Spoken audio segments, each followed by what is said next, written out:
Oi, Cristiane, tudo bem? Oi, tudo bem? Bom dia. É a internet que dá uns Tudo sustos. bem? Internet dá uns sustos na gente aí.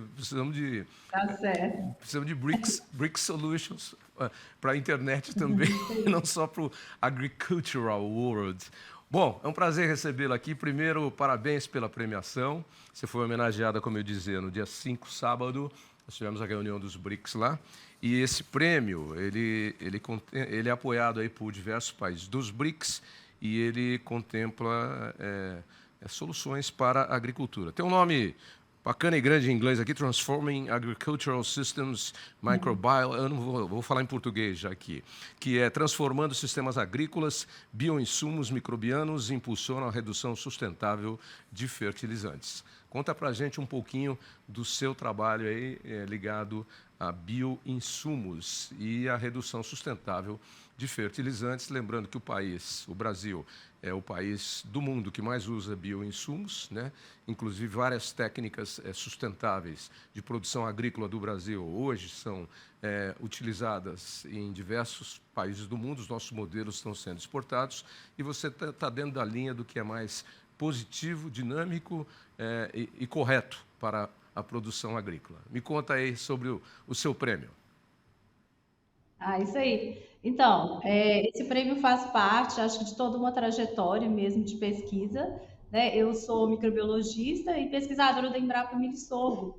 E desenvolvemos uma solução sustentável mesmo, né? Como você disse, por isso que eu fui premiada, porque eu fui líder dessa pesquisa, que culminou no lançamento de um produto biológico, né, para fósforo, para fazer com que as plantas elas absorvessem da melhor forma o fósforo do solo, de forma mais eficiente, porém sustentável. Por ele ser um produto biológico, ele é formado por duas bactérias que foram isoladas, né, pela nossa pesquisa 18 anos atrás, agora já está fazendo 20 anos, então, assim, uma pesquisa que começou realmente do básico até chegar no produto comercial, que é uma parceria público-privada, né, da Embrapa como um parceiro privado, e nós fizemos aí esse uso, né, desse produto já está chegando em mais de 7 milhões de hectares, e ele tem levado os produtores a maiores ganhos de produtividade na soja, no milho, na cana, feijão, várias culturas.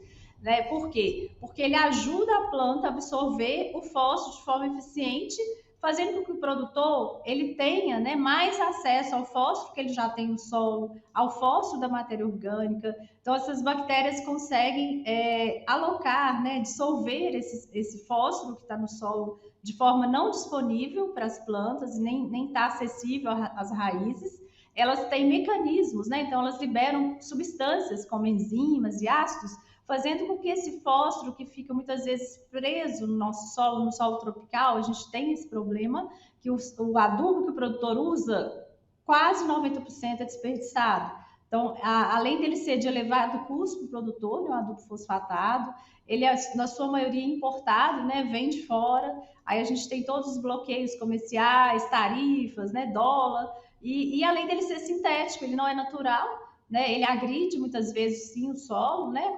Como você diz, ele tem problemas ambientais e também tem essa questão do custo. Então, as bactérias elas fazem com que a planta, né, aproveite melhor esse adubo, aproveite melhor o fósforo do solo, para que a gente se torne no futuro menos dependente, né, dessas fontes sintéticas, ou a gente use menos e tenha economia, né, para o produtor. E a gente tenha também alimentos mais baratos, né? Acho que esse é o papel da pesquisa, o papel da Embrapa, por isso que fomos premiados e porque a gente vem trazer sempre aí para o produtor soluções mais sustentáveis, soluções que vão ter ganhos ambientais, com certeza, e enfrentamento climático, né? Vão deixar as plantas e a lavoura mais resistentes às próximas mudanças climáticas, né? Também.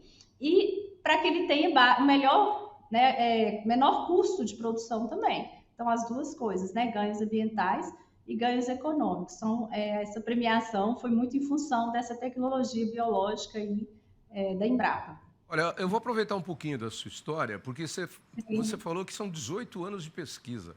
E eu sou aqui É, um eterno defensor da pesquisa, porque eu fico doido da vida quando autoridades cortam verbas de pesquisa e as pesquisas estão no meio do caminho.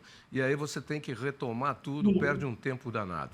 18 anos, quando começou esse seu trabalho aí, esse trabalho que você está envolvido e foi premiada, há 20 nós começamos o nosso canal. E eu estou há 20 anos com esse programa, desde o primeiro dia do nosso canal, aqui com o nosso Dia a Dia Rural. E você me fez lembrar de um tempo onde se falava muito pouco de bioinsumo para utilizar, porque nós trabalhávamos 20 anos atrás ainda basicamente com a Revolução Verde lá do Norman, que ganhou o Nobel dos Estados Unidos quando solucionou o problema da erosão que estava matando a agricultura americana. E com a super fórmula do NPK, nitrogênio, fósforo e potássio, ele criou o super fertilizante básico, que hoje a gente já não utiliza só mais ele, mas hoje trabalha-se também com o micro, não o macro. O NPK é o macro, mas se trabalha com vários nutrientes micros para impulsionar isso ainda mais. E me chamou a atenção esse seu processo aí, porque as enzimas vão extrair do solo um fósforo que está ali naturalmente, mas que as plantas não conseguem retirar do solo. Enquanto que o fósforo que a gente importa, e é um dos integrantes aí do NPK, a gente importa em grandes quantidades, e você bem citou, está sujeito aí a guerras, está sujeito a tarifas internacionais, e o maior produtor de alimentos do mundo, que é o Brasil, ele não tem matéria-prima suficiente para poder adubar suas terras, que o nosso solo é um solo de formação dentro da geologia da Terra, que ele tem muitas deficiências em várias áreas. O próprio Centro-Oeste teve que usar muito calcário e outras coisas para ser a máquina de produção de grãos que é hoje. E aí você chega numa solução que é bastante interessante. É uma solução natural. Isso quer dizer que a gente está só no começo aí com esse seu trabalho, mas você já foi premiado aí com o prêmio dos BRICS. Isso significa que um dia a gente pode não precisar extrair o fósforo. Eu sei que o trabalho ainda é de formiguinha e é pequenininho, mas tudo tem um começo pequeno, não é? Isso mesmo. Eu acredito muito que assim a gente não vai conseguir não mais extrair o fósforo, né, mas a gente vai conseguir usar ele de forma eficiente, visando diminuir, sim, essa importação, esse excesso de adubação que às vezes acontece na lavoura, né, sem necessidade também. Então, assim, na verdade, o produto biológico ele entra dentro do manejo integrado, né, que a gente fala. Então, ele vem ser uma ferramenta para que o produtor tenha mais uma opção, para que ele, sim, ele tenha um manejo da sua adubação de uma melhor forma, para ser mais eficiente e ele usar menos adubo, tá? E agora, o exemplo que você citou, eu acho que começou da Revolução Verde, veio do NPK, do nitrogênio, principalmente, que é a FBN, acho que é um grande caso de sucesso da nossa agricultura, que é a FBN, né, que é a fixação biológica de nitrogênio, que é um gás também, o nitrogênio, que não está acessível para a planta, né? E o rizóbio, o bradyrrizóbio, né, que é uma bactéria, o que ele faz? Ele quebra também essa molécula gasosa e transforma, né, através de enzimas também, numa forma solúvel, né, numa forma absorvível para a planta. Então, assim, é fantástico. E realmente, nesse caso, a gente tem uma substituição de 100%, né? E é o que você falou. Eu acho que há um sonho, sim, no futuro, quem sabe aí com micro-organismos mega eficientes, editados geneticamente ou melhor selecionados, quem sabe aí mais investimentos, né, para a nossa pesquisa, para que ela ande mais rápido, a gente consiga sim, eu acredito muito nisso, que a gente tenha transformações e mudanças para nos tornarmos menos dependentes. Não aconteceu isso com a soja? Né? A gente não usa mais ureia quase na soja, a gente usa a FBN, a gente usa o bradyrrizóbio, né? Que é uma maravilha. Eu acredito que sim, para os outros nutrientes, não só fósforo, para doenças também, pragas, nós vamos poder usar essas ferramentas biológicas. Os bioinsumos, eles não são uma moda, eles são realmente eficientes, eles agem tanto no controle de doenças, de nematóides, a gente tem visto, né, resultados positivos. Tiane, você aqui é a cientista, eu sou só o jornalista especializado na área, mas aí a minha cabeça já começa a andar, porque aí nós estamos entrando num processo autossustentável da produção de alimentos. Olha que maravilha! Olha que maravilha! É imitar a natureza, né? É imitar a natureza. Se você pensar na natureza, ninguém coloca saco de NPK lá para as árvores. Não.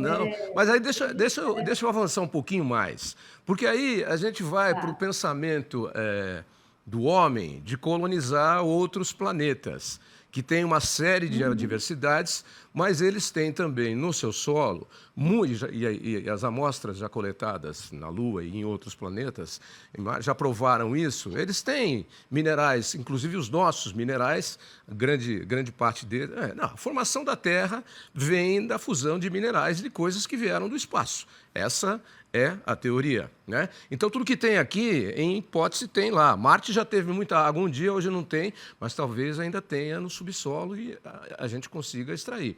Então, isso eu acho que vai diretamente com... Porque para produzir fora desse ambiente que é a Terra e que nós já estamos com ele, eu não vou dizer totalmente domesticado, porque ninguém doma a natureza.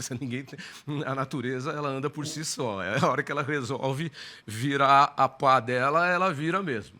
Mas assim, a gente, quando for colonizar outros planetas, a gente já vai, como esse seu trabalho, e existem muitos outros, a gente já vai com uma base científica muito boa para ter um processo de produção de alimentos autossustentável, que é o que os colonizadores futuros vão ter que fazer, né?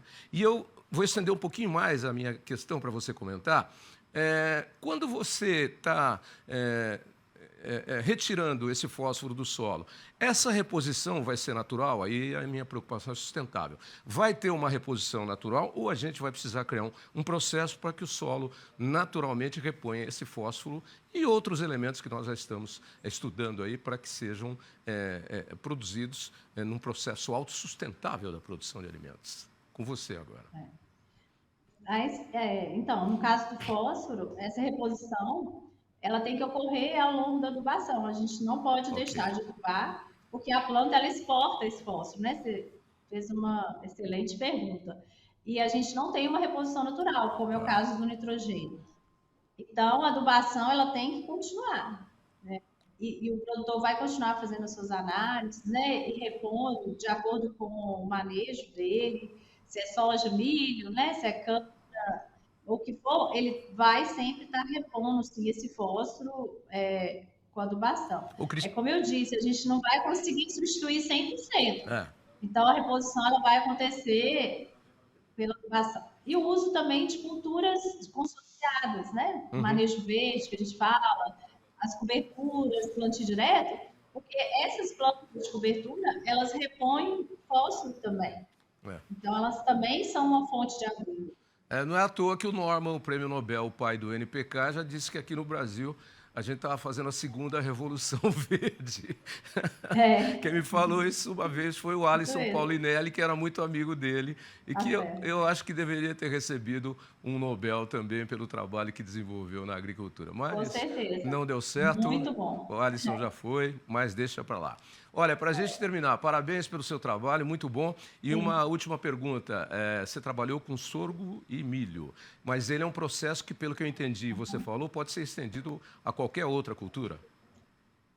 Com certeza, a gente também já registrou esse produto biológico, né, que é o biomorfose, para cana-de-açúcar, feijão, a gente já tem registros também para arroz, e testes, né, em outras culturas como hortaliças, tomate, batata, cebola, alho, que são culturas que demandam muito fósforo.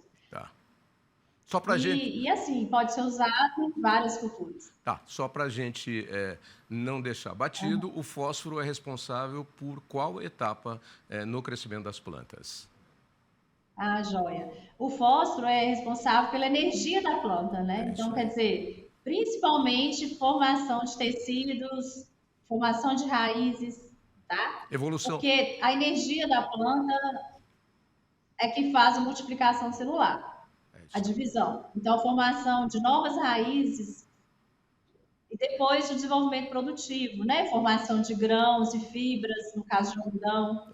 Então, está relacionada à nutrição fosfatada. Também, em nós, seres humanos, a mesma coisa. Também, nós nascemos a É, partir da fecundação de um óvulo por um espermatozoide. E daí a gente isso. vai criando tecidos e vai crescendo e desenvolvendo órgãos e bem. Depois a gente O começa, fósforo, né, o ele fósforo, está no ATP, exatamente, ele está né? exatamente. Olha, Eu não vou te perguntar se você está feliz com o prêmio, porque eu acho que um prêmio, quando a gente recebe, ele só aumenta a responsabilidade daquilo que você já fez, daquilo que você pode fazer ainda mais. E eu quero só te parabenizar pela premiação. E você é não. É mais uma brilhante pesquisadora da Embrapa, que só tem pesquisadores brilhantes. Você faz parte desse time Isso aí, maravilhoso muito obrigada. que é a Embrapa. Tá bom, para quem quiser saber um pouquinho mais sobre o nosso assunto aqui, porque não dá para explorar tudo aqui numa entrevista de 10 minutos, a gente já até passou de 10, qual é o endereço de internet para encontrar o seu material? Bom, tem o próprio site da Embrapa, né? Que pode digitar lá Cristiane Paiva, www.embrapa.br, Cristiane Paiva, que vocês vão ver lá todos os meus trabalhos, meu currículo, ou então também no LinkedIn, né? Onde que a gente às vezes posta, e a gente tem aí alguns trabalhos, artigos, né? Publicações. Ok, Cristiane, parabéns mais uma vez, muito obrigado pela participação e segue em frente aí. Quando tiver mais novidades, pode contar para a Tá gente aqui joia. que a gente põe no ar. Boa semana para você que está só começando. Muito obrigada aí, eu agradeço, né, pela entrevista, pela divulgação da ciência e do nosso trabalho. Ok.